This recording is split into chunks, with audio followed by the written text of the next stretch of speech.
Willkommen zu einer neuen Folge von Alltag Deutsch. Schön, dass ihr wieder dabei seid. Hallo zusammen.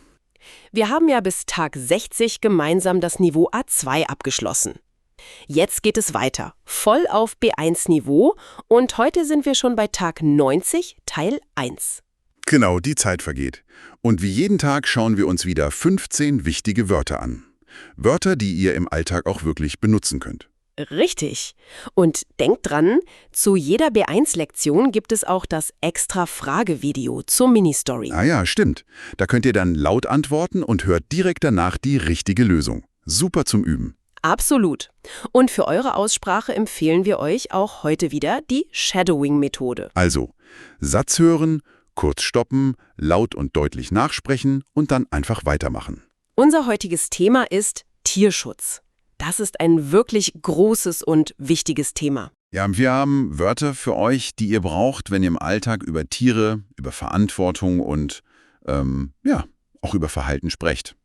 Bleibt also unbedingt bis zum Ende dran, denn dort wartet wie immer eine Mini-Story, in der alle neuen Wörter ganz natürlich vorkommen. So ist es. Dann lass uns mal anfangen. Fangen wir mit einem ganz, ganz grundlegenden Wort an, wenn wir über Tiere sprechen. Und zwar das Lebewesen. Genau, das Lebewesen. Was ist das genau? Also im Grunde ist das alles, was lebt. Ein Mensch ist ein Lebewesen, ein Tier natürlich auch oder eben eine Pflanze. Auf Englisch würde man sagen. A living being oder auch creature. Und ein typischer Satz im Alltag könnte sein. Jedes Lebewesen auf der Erde ist wichtig für das Gleichgewicht der Natur. Ja, das passt gut. Und wie wir mit diesen Lebewesen, also speziell den Tieren, umgehen, das beschreibt unser nächstes Wort. Und das ist die Tierhaltung. Die Tierhaltung. Ja, das beschreibt eben die Art und Weise, wie Tiere gehalten werden, also besonders in der Landwirtschaft. Auf Englisch ist das Animal Husbandry. Richtig. Und leider hört man da ja oft negative Dinge. Ein Satz, den man so in den Nachrichten hören könnte, wäre: In den Nachrichten habe ich einen Bericht über schlechte Tierhaltung gesehen. Das war furchtbar. Ja, leider. Und gute Tierhaltung, die ist ja wichtig für das... Nächste Wort, das Wohl. Genau. Das Wohl, das ist der Zustand, wenn es jemandem gut geht. Also Gesundheit und Glück. Man spricht ja ganz oft vom Tierwohl. Stimmt, die englische Übersetzung ist Welfare oder Wellbeing. Mhm. Und ein ganz einfacher Satz dazu wäre? Für viele Menschen steht das Wohl ihres Haustieres an erster Stelle. Absolut. Aber leider wird nicht immer auf das Wohl der Tiere geachtet. Zum Beispiel bei diesem Thema hier. Oh ja, ein sehr kontroverses Thema, der Tierversuch. Ja, der Tierversuch. Das sind Experimente, die an Tieren durchgeführt werden. Oft für die Medizin oder für Kosmetik. Auf Englisch Animal Testing. Genau. Und viele Leute achten da ja bewusst drauf beim Einkaufen. Stimmt. Man könnte also sagen, ich kaufe nur noch Kosmetik, die ohne Tierversuche hergestellt wurde. Ein sehr guter Satz. Und wenn wir Tiere schützen, dann schützen wir ja auch etwas viel Größeres. Du meinst die Vielfalt? Ja, die Vielfalt. Das Wort bedeutet, dass es viele verschiedene Arten oder Sorten von etwas gibt. Also zum Beispiel die Vielfalt der Tiere und Pflanzen. Diversity oder Variety auf Englisch? Richtig. Und der Schutz dieser Vielfalt ist ja ein riesiges Thema im Umweltschutz. Erhalten. Absolut. Und diese ganze Vielfalt, die braucht natürlich einen Ort zum Leben. Was uns zum nächsten Wort bringt. Der Lebensraum. Der Lebensraum. Das ist sozusagen der natürliche Ort oder die Umgebung, wo ein Tier oder eine Pflanze zu Hause ist und lebt. Auf Englisch sagt man Habitat. Genau. Und dieser Lebensraum wird leider oft durch uns Menschen zerstört. Ein trauriges, aber realistisches Beispiel ist, durch den Bau der neuen Autobahn wird der Lebensraum vieler seltener Vögel zerstört. Ja. Und wenn der Lebensraum verschwindet, dann passiert leider etwas Schlimmes.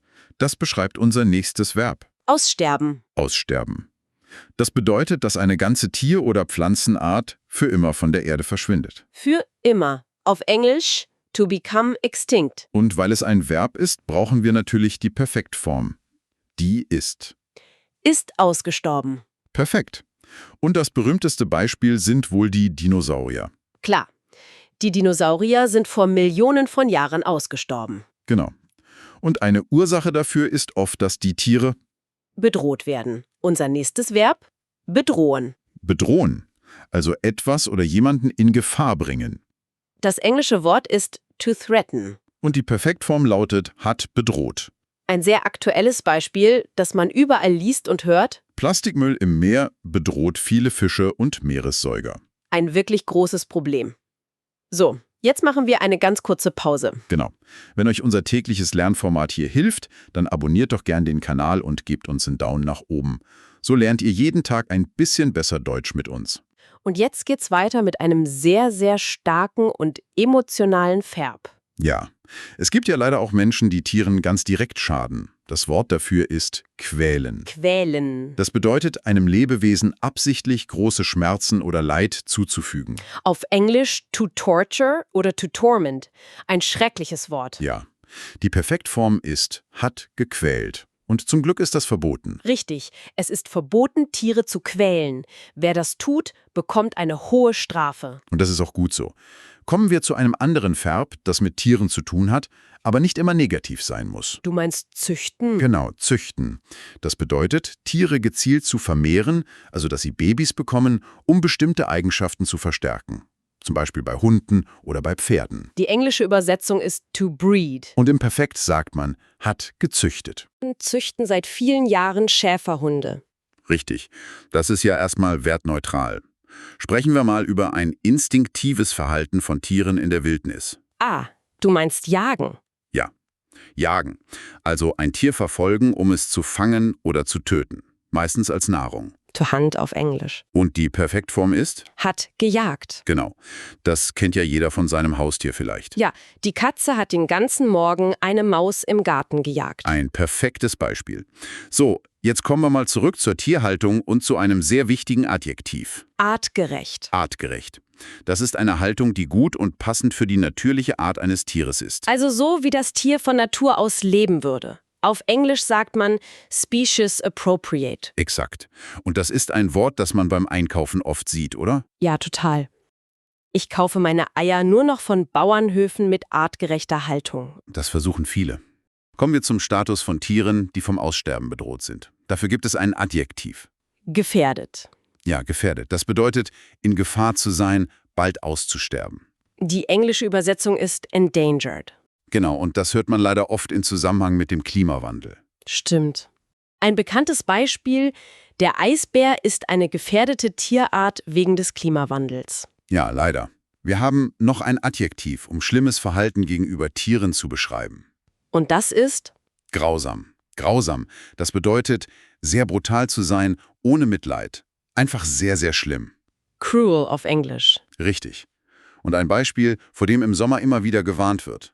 Es ist grausam, einen Hund im Sommer im heißen Auto zu lassen. Absolut grausam.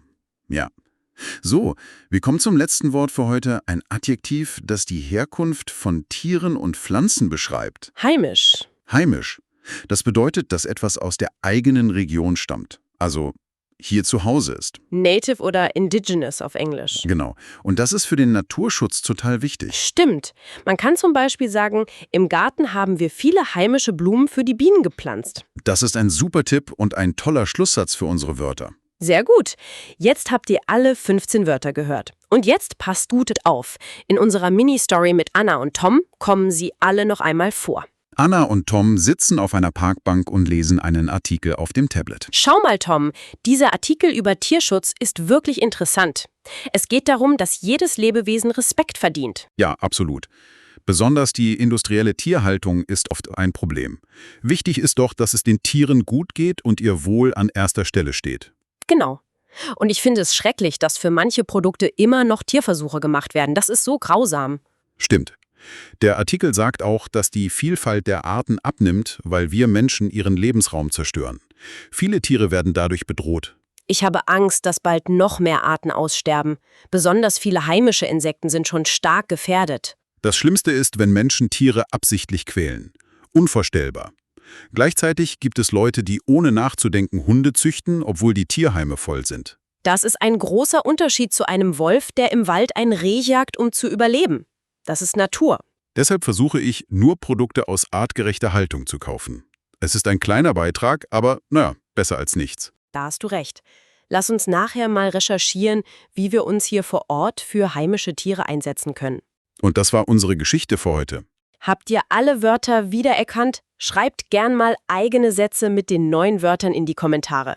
Ja, am besten aus eurem Alltag. Wir lesen die Kommentare wirklich sehr gerne. Wenn euch diese Folge gefallen hat, dann abonniert doch den Kanal und gebt uns einen Daumen nach oben. Und morgen geht es schon weiter mit dem nächsten Thema. Briefe and E-Mails. Ein sehr, sehr praktisches Thema für den Alltag und auch für die Arbeit. Seid also wieder dabei. Bis morgen. Tschüss.